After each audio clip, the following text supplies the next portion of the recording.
ururkan dhalinyarada guusha wadani xaafada City Palace ee magaalada Burco rasmi u shaaciyay inay ku soo biireen xisbiga isbeddeldoonka ee wadani ugu horeyntii waxa halkaasi ka hadlay qaar ka mid ah dhalinyarada ku soo biirtay xisbiga wadani oo sheegay in la garab taagan yihiin codkooda iyo xuduudooda waxaana hadaladoodii ka mid ah sidaan xaafadnimada inaan anagu ku jirno kana mid nahay lana garab taaganahay hiiliyahooba xisbiga mucaaradka ee ururka wadani waxaan leeyahay ninkii meel kale u socda iyo ninkii cid kale ku faanayo ka naxo nafta waa dhalinyaradii Palace oo ka midaysan inay taageerad iyo guul fiican taageerada guusha waxaan xisbiga ururka ugu bixinay waxaan aragnaa guusha halkay tahay maanta waxaan aaminsanahay xisbiga kulmiye hadduu markii hore ahaa xisbul xaakimka wadanka oo uu maanta waxba dhalinyarada waxyaalo badan u qaban waayay maanta guusha iyo guuldarro labada taydoon saacate xisbiga wadan mar walba ka guusha inuu yahay waxay ku bilaabmaysaa wareer wareeriyo walayaab waalida kulmiye waxa uu yiri wabax baan hoo waxaan rabaa dib u baxaroor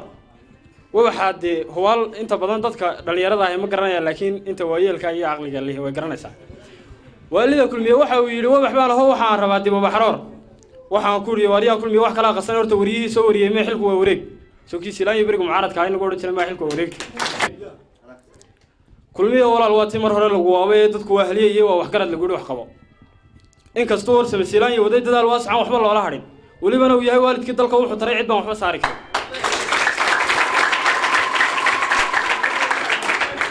walibana uu yahay waalidkii dalka wuxuu taray cid baan waxba saari karin waxa taal hadaba imikii waqtigan waa kuma ninkii wadankeena diin wax ku beeri la markaan waa la jirin wuxuun la iska oran wehel iyo qabiil walhina nicdi runta la isoo istikalna waxa hadalka iska daba qaatay mas'uuliyiinta xisbiga heer qaran iyo heer gobol iyo iyaguna dhankooda soo dhaweeyay dhalinyaradani una ballan qaaday inay la shaqeyn doonaan waxaana hadaladoodii ka mid ahaa tilmaameen imise wasiiro dhalinyarada ku jira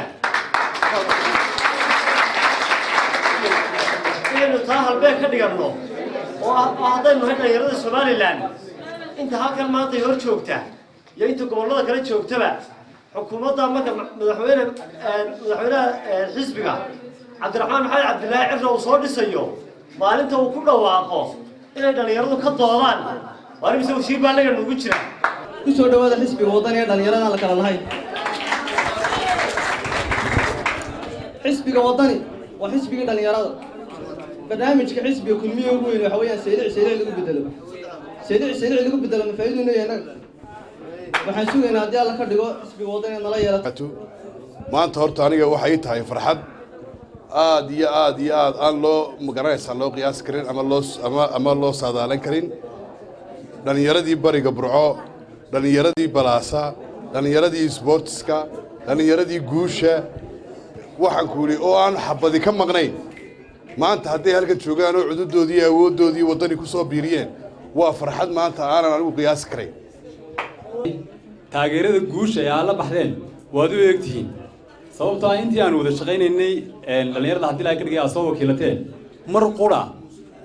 walba haddii la ka dhigay dhalinyarada administration leh oo aad isugu kalsoon oo ismaqlayso oo tiimamkii la arki jiray oo kooxihii la arki jiray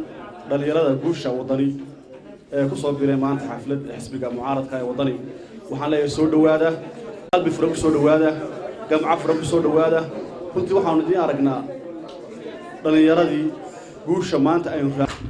horta wax xisbigu waxa weeye wax qabad qor iyo wax aqoon sidaa idinku aagtihiin oo isaguna idinkula kalsoon yahay laakiin qolada kulmiye waxay ku andacoonaysaa dumarkii dhalinyarada tala la weydiin maayee odayaasha inoogu yeedho keliya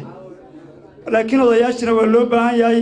dhalinyaradana waa loo baahan yahay haweenkana waa loo baahan yahay waxa dhacdaa afar shay bay ku ololeynayaan qolada kulmiye reer hebel col baynu nahay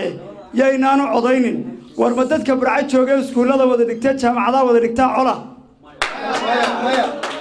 ma dadka Cawaala Suqaar iyo Palace jooga cola ma dadka Burciye Ceerigaabo jooga cola ma dadka Hargeysa wada jooga cola dadka reer Soomaaliland dhammaan ugu dambeyntii ururkani dhalinyarada ayagu qalabaystay xafiiskani waxa xariga uga jaray mas'uuliyiinta xisbiga mucaaradka ee wadani ee gobolka Togdheer sidoo kalena waxa ay guddoonsiiyeen qalab agab ciyaareed waa Shaakir Cabdi Axmed telefishinka caalamiga SBS magaalada Burco.